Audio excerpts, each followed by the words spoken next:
Well, we have seen, though, Ed Woodward, it be confirmed, Mark, that he'll be leaving. Now, this is at the end of the calendar year, and is it that it was just put out today because they worried it was going to leak? Does it have anything to do with what has happened over the last 24 hours? Well, I'm pretty sure it's got everything to do with what happened in the last 24 hours and how he was kind of ruined by Alexander Chafrin on Monday. United are saying it's got nothing to do with that, but I don't believe that. I was told that Woodward was going to go in the summer, was planning to go in the summer, and I still think that'll be the case. I don't see how he can stay until December 2021, mid-season. Why would he leave mid-season? I think this is a statement purely for investors to give them a little bit of confidence that there won't be a guy that's leaving tomorrow. I do think that Ed will go quietly in the summer, and the Glazers will try and find a replacement. It'll probably be someone from another bank, which is how they tend to appoint their senior executives. So we'll see. But I don't think Man United fans should be getting too excited that this is going to be the end of the Glazers. Somebody's got to find £3 billion to buy the club first, and I don't see that happening anytime soon. So I think United are stuck with the Glazers for a good while yet. As we're on air, as we're recording this, Don, we're hearing that Milan are the latest side now who have pulled out as well. It's all falling apart. To be honest, Dan, I never thought it was a starter in the first place. I couldn't say for sure when I heard Florentino Perez deliver his nonsense. I saw it straight through him, but I was a little bit afraid that it might go through because once you see a senior figure like that speak, as Gab said, you think something might be on the cards and it could happen. I never really saw it getting off the ground. And, when I heard him speak and the rubbish that he actually talked, you could see straight through him. I mean, this is a man, without going too deep into him, that's trying to look after himself. He's trying to look after Real Madrid. The club's in £900 million worth of debt. The stadium's an absolute building site. They don't even play their games at the Bernabeu. They play the games at the training ground. So he was just after more money to try and fund the stadium. Then you get onto the English clubs. I reckon their PR teams now will be scrambling around to try and throw someone under the bus because it's been an absolute shambles. I've never loved Everton so much than I've seen their statement this morning. It made me really ultra proud to have captained that football club. And Bill Kenwright and Farhad Moshiri, massive amounts of respect for what they said.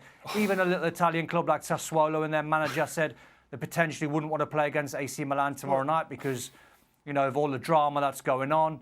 And I just never really thought it was a goer. I never really thought that, especially Liverpool and Man United, if they ever thought they could break away into a Super League, knowing that the Premier League would expel them, never going to happen in a million years, in my opinion.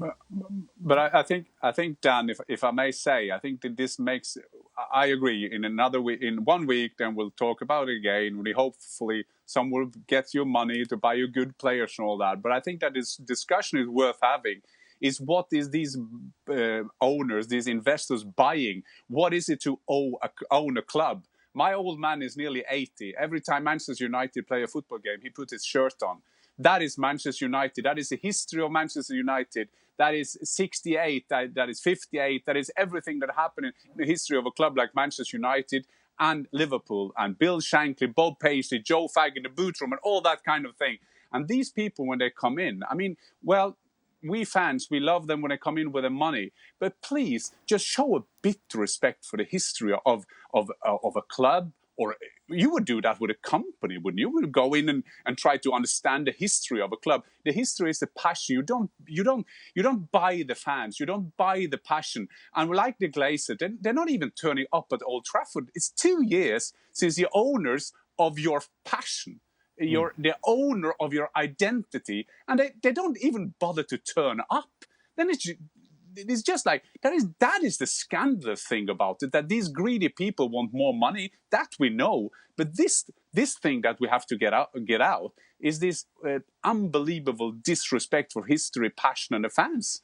Football's a unique business. It's not just a business. It's a sport. It's an entertainment. It differentiates itself from a lot of corporate business around the world. Because the fans are more than just customers. They're the lifeblood, really. They're not the lifeblood financially now with the revenue streams from TV, but we're seeing at the moment how desolate it is without fans at games. We're getting it done, and TV companies are showing games, but it's hard. It's hard for the players. It's hard all round. But these people own your football club. Don't forget that. Whatever that football club that is, these people are not going away. They own it. They will do anything. They'll tell you they care, but they don't. They'll tell you they listen, but they don't. And people will say, well, yeah, they've listened here. They had to listen. They had to change here. The backlash was almost universal They had no choice, basically, or to see it out. But these people, they're spitting on the achievements of some of these clubs over the years that have achieved greatness in European football, like Steaua Bucharest, like Red Star Belgrade, like Nottingham Forest, like Aston Villa, like Celtic, like all these teams. There's a load of them. They've achieved great things. They're not at the top of the tree at the moment for various reasons. Some of them not even in top-tier football in the countries that they're in, right? But they were given an opportunity. Nottingham Forest promoted to the top tier and won the league and the old European Cup, as it was, coming from the second tier. It's a pipe dream nowadays with the finances, but it's a dream. And it's what keeps, and we've seen this from the players making statements. De Bruyne made a statement, Henderson made a statement, Milner, there's been others, there's been lots, about how they became professional footballers. Was they watched and they wanted it. They dreamt about that pathway, right? And through greed and business and their everyday life of sort of getting what they wanted through a monopoly of using their force and their money. In general business terms, most of these guys have gotten what they wanted, but what they didn't take into consideration was the backlash from the paying customer. Particularly in England, we can talk about other countries. The fan in England is already getting fleeced. Some countries do it better than others. In England, they're already getting fleeced with ticket prices and season books and whatnot. It's hell of expensive. And now they have to sit and listen to clubs and owners talking about hard times through pandemic and all that. We get it.